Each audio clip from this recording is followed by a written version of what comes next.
सभी भक्तजनों, ये है आध्यात्मिक वृक्ष और भौतिक जगत। ये भौतिक जगत है। अगर हमारा यहाँ पे मन इसी संसार में लगा रहता है तो हम इसी संसार से ही जुड़े रह जाएंगे। हमारी जो एनर्जी है हमारी सॉल की, वो इसी संसार से जुड़ी रह जाएगी।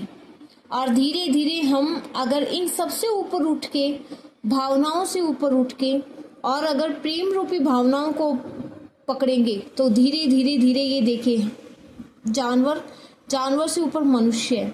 जो मनुष्य भगवत प्रेरणा इन इकोनॉमिक डेवलपमेंट, ये देखिए यहाँ पे लिखा है,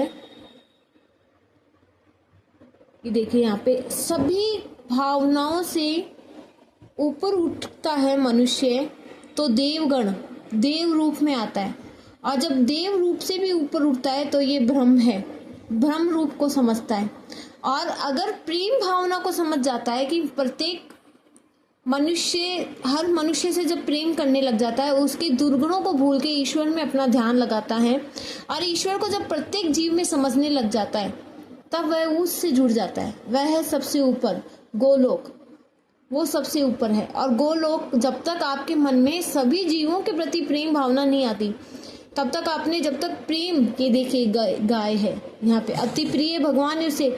आपको ये पता है कि भगवान श्री कृष्ण जब बोलना प्रारंभ करे थे तो उन्होंने कुछ भी नहीं बोला था।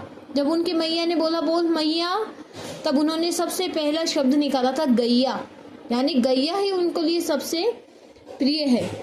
तो ये जब तक आप जीव पे यहाँ पे देखे, जीव से जुड़े हुए, भगवान जीव से जुड़े हुए, जब तक आप जीव में परम ब्रह्म नहीं देखेंगे तब तक आपने भगवान को नहीं समझा है।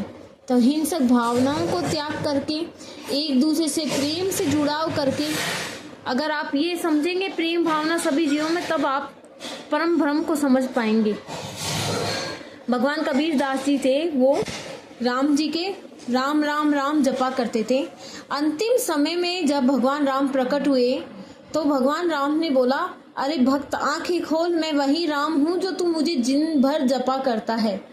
तब कबीर दास जी ने कहा, नहीं, मैं उस राम को जपता हूँ जो हर जीव में विद्यमान है।